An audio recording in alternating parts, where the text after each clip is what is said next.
우리가 어제에 이어서 함께 시편의 말씀을 살펴보고 있는데 다윗이 까닭 없이 또 부당하게 어려움을 당하고 있습니다. 그럼에도 불구하고 다윗은요 13절부터 36절의 내용은 그럼에도 불구하고 내 삶을 알고 계시는 그 하나님을 향하여 찬양하고 있는 것을 볼 수 있습니다. 그러면서 오늘 시편의 상황은 그 환난과 그 어려움들이 다 해결된 뒤에 찬양하는 것이 아니라 이미 다가오고 있는 그 현실 속에서도 내 마음을 누구보다 잘 알고 계시는 그 하나님께 찬양하며 나가는 것을 볼 수 있습니다. 오늘 본문의 내용을 통하여서 우리의 마음을 누구보다 잘 아시는 하나님의 위로와 평안이 우리 삶 가운데 있기를 간절히 소망합니다. 다윗은요, 먼저 13절부터 18절에 하나님의 도우심과 구원을 호소하고 있습니다. 그 내용이 13절부터 이어지는데 내가 주님께 기도합니다. 인자와 구원의 진리로 응답하여 주십시오. 하면서 여전히 자신의 상황들을 14절부터 쭉 15절에 이야기하고 있습니다.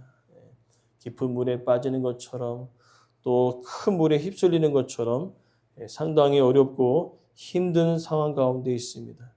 그럼에도 불구하고 16절에 다시 한번 주님의 인자하심과 선하심에 대하여 하나님께 나아가 간절히 간구하여 기도하고 있는 것을 볼 수 있습니다. 특별히 인자하시고 선하시다는 것은 여전히 변함없이 나를 사랑하시는 그 하나님을 신뢰하며 찬양하고 있는 것을 볼 수 있습니다. 그러면서 다윗은요 19절에 오늘 두 번째 단락의 핵심에 내어지는 구절인데 나의 비방과 수치와 능력을 주님께서 알고 계십니다. 우리에게 가장 큰 위로가 되어지는 것은 우리의 아픔과 우리의 슬픔과 우리의 까닭없는 또 부당하게 당하는 그 어려움 가운데 하나님께서 그것을 보고 계시고 알고 계시다라는 것입니다. 다윗은요 숱한 그 어려움 중에 또한 비방과 또한 까닭없이 당하는 그 모든 어려움 앞에 그가 위로가 되어지는 것은 바로 그것을 하나님께서 알고 계시다라는 것입니다. 그러나 하나님은요 단지 알고 계시는 것에 멈추는 것이 아니라 그 상황 가운데 함께 하셔서 우리에게 또 다른 돌파구를 허락하시는 그 능력의 하나님 되심을 또한 고백하고 있는 것을 볼 수 있습니다. 그러면서 다윗은요, 특별히 오늘 시편 69편은 이 메시아의 시편이라고 할 수 있는 이유는 바로 21절 말씀 때문에 그렇다는 것입니다. 21절에 보니까요, 쓸개를 나의 음식물로 주며 목마를 때 초를 마시게 하였도다. 쓸개와 초를 마시게 하였다. 그 말은 지금 다윗이 겪는 이 아픔과 이 어려움은 말로 다 할 수 없을 정도로 힘들었다는 것이죠. 근데 단지 그 어려움과 그 힘듦이 다윗의 그 시편을 통해 고백되어지는 것은 나의 아픔과 그 어려움이 결국에는 이 메시아를 향하고 있음을 바라본다는 것입니다. 그것은 바로 다윗이 고백한 대로 요한복음에 보니까요. 19장 28절에서 30절에 이 말씀이 이루어지게 되는 것을 볼 수 있습니다. 그 내용은요. 예수님께서 모든 일을 아시고요. 성경을 응하게 하시려고 쓸개탄 포도주와 또 신 포도주를 드셨다는 것입니다. 특별히 오늘 본문에 나타난 이 초는요. 식초와 같은 신 것을 의미하고 있습니다. 그러므로 다윗은요. 자신의 아픔과 그 부당하게 당하는 그 고난을 통하여서 멀리는 누구까지 내다보냐면 바로 메시아, 앞으로 올 그 메시아가 당할 그 고난과 아픔들을 멀리 내다보고 있을 정도의 그 영적인 그 시각이 다윗에게 있었다는 것이죠. 그러면서 다윗은요, 이제 22절부터 28절에 저주의 기도를 합니다.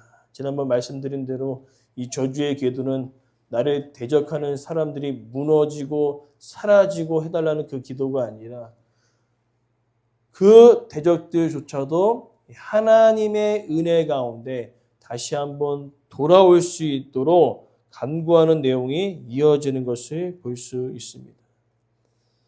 그 내용이 이제 22절부터 28절에 쭉 이어지고 있는데요. 오늘 특별히 22절에 밥상의 올무가 되게 하시고 그들의 평안을 덫이 되게 하옵소서. 지금 평안한 가운데 있습니다. 다윗을 부당하게 비방하고 있는 그들은요, 평안한 삶을 살고 있습니다. 다윗은 그들의 평안한 삶을 빼앗아 달라고 기도하고 있습니다. 또 23절에는요, 그들의 눈이 어두워 보지 못하게 하옵소서, 허리가 항상 떨리게 하옵소서, 그들의 건강을 빼앗아 달라 기도하고 있습니다. 그리고 이어지는 24절에는요, 주의 분노를 그들에게 부으시며 하나님의 진노가 그들에게 늘 머물기를 또 기도하고 있습니다. 그 다음에 25절은요, 그들의 커져가 황폐하게 하옵소서, 그들의 삶의 터전이 황폐해 달라고 기도하고 있습니다. 그러면서 가장 핵심되어지는 말씀은 28절 말씀인데, 그들의 생명책에서 지우사 의인들과 함께 기록되지 말게 하옵소서. 이 저주의 기도를 우리가 보면요, 상당히 무섭습니다. 부당하게 나를 대하는 그들, 황폐하게 하옵시고 건강을 빼앗아 가시고 평안한 삶을 거두어 가시고 결국은 생명책에 이름을 지어 주십시오 라고 그 액면 그대로 받아들이게 되면 우리는 예수님의 그 말씀을 전혀 이해하기가 힘들다는 겁니다. 왜냐? 원수를 사랑하라 했습니다. 나를 미워하는 자들을 위하여 기도하라 했습니다. 그렇으면 이 말씀을 어떻게 대처해야 되는 것입니까? 바로 이 저주의 기도는 액면 그대로 생명을 빼앗고 건강을 거두어가고 그 삶을 황폐하게 만들어 달라는 그 의미가 아니라 그러한 고난을 통하여서 결국에는 그들이 하나님을 찾고 하나님을 바라볼 수 있는 그런 삶을 살아가기 위한 그 다윗의 간절한 외침이었다는 겁니다. 그들이 모르기 때문에 그들 또한 주님을 알게 하옵소서. 이것은 그대로 예수님의 생애에서 나타났습니다. 누구보다 메시아를 갈망했던 그 이스라엘 백성들이 예수님을 거부하였습니다. 그때 예수님께서 무엇이라 말씀하셨습니까? 그들이 하고 있는 것들을 알지 못합니다. 결국엔 그들 또한 하나님의 백성이오니 하나님을 알고 다시 돌아오도록 그 사랑의 마음을 가지고 기도했다는 것이죠. 오늘 다윗도 나의 삶 가운데 부당하게 까닭없이 나의 삶을 공격해 들어오는 그들을 향하여서 완전히 없애달라는 그 의미가 아니라 때로는 그들이 하나님의 대적들이 고난을 통하여서 어려움을 통하여서 결국에는 하나님을 찾게 해달라는 그 하나님의 사랑과 긍휼을 향한 그 기도였음을 우리는 기억해야 될 줄 믿습니다. 그러하기에 오늘 이 땅을 살아가면서 우리들에게 또한 해를 입히고 때로는 어렵게 하는 사람들이 있을 것입니다. 우리가 그들을 위해서 기도할 것은 하나님 그들조차도 아버지 하나님 정말 하나님께서 택하신 자라면 그들 또한 하나님께로 돌아올 수 있는 은혜를 허락하여 달라고 우리는 간구할 수 있는 그 사랑을 품은 긍휼을 품은 기도가 우리의 기도가 되어지기를 간절히 소망합니다. 그러면서 다윗은요 이제 하나님을 찬양하는 것을 볼 수 있습니다.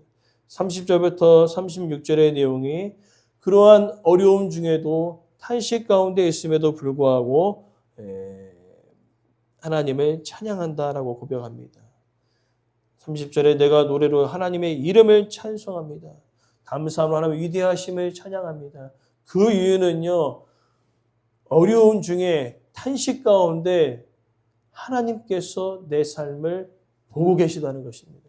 오늘 다윗은 그것을 확신하였기 때문에 기뻐하며 하나님을 찬양하고 있는 것을 볼 수 있습니다.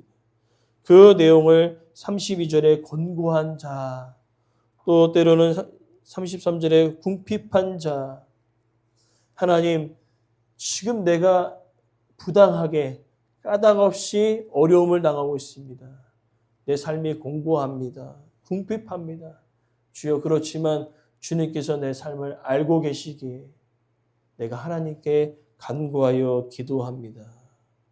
그 기도의 내용이 오늘 찬양으로 바뀌고 있음을 다윗은 고백하고 있는 것을 볼 수 있습니다.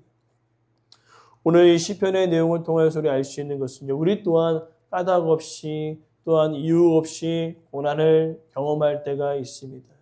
그때 많은 사람들은요, 무너진다는 것입니다. 여전히 내가 의롭게 하나님의 말씀 가운데 순종하며 살아가는데 왜 내 삶은 계속해서 어려워지는가? 그래서 결국에는요, 그냥 무너지는 것입니다. 하나님이 안 계신 것처럼 느껴진다는 것입니다. 그러나 가장 중요한 것은 그러한 삶 속에서도 하나님이 내 마음을 누구보다 잘 아신다는 것을 확신하는 자들은요, 탄식에서 머무는 것이 아니라, 절망에서 머무는 것이 아니라 그 내 삶을 알고 계시고 때에 따라 내 삶을 공급하시는 그 하나님께 나아가 찬양하며 기도로 마무리하는 것을 볼 수 있습니다. 오늘 우리가 특별히 이 말씀을 생각하면서 다른 사람들 다 알아주지 못할지라도 주님이 누구보다 우리의 마음을 잘 알고 계심을 믿습니다. 머리털까지 세시고요, 우리의 중심의 마음을 알고 계십니다. 그것을 확신하는 다윗은 탄식에서 찬양과 감사의 기도로 그의 기도가 나아갔던 것처럼 오늘 우리의 기도도요, 동일하게 여전히 힘들고 여전히 어려운 중에 있지만 탄식과 절망에서 머무는 기도에서 내 마음을 누구보다 잘 아시고 내 마음을 치유하시고 회복해 하시는 그 하나님, 그 하나님으로 인하여 찬양과 감사의 기도를 드릴 때 저와 여러분의 삶 속에 우리보다 나를 잘 아시는 하나님의 은혜와 평강과 승리의 그 역사가 우리의 삶 가운데 날마다 경험되어지기를 간절히 소망합니다.